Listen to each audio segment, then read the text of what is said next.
gardener's fault. He didn't cultivate this place nicely. It's supposed to be nice and moist and with lots of compost. So this is where the bigger clumps came from. You can also see a few pieces of turmeric are still left behind.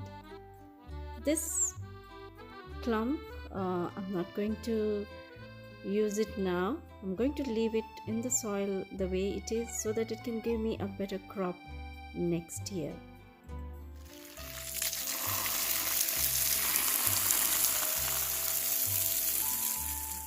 And this is my final result of absolutely clean turmeric with no chemicals and very, very fresh.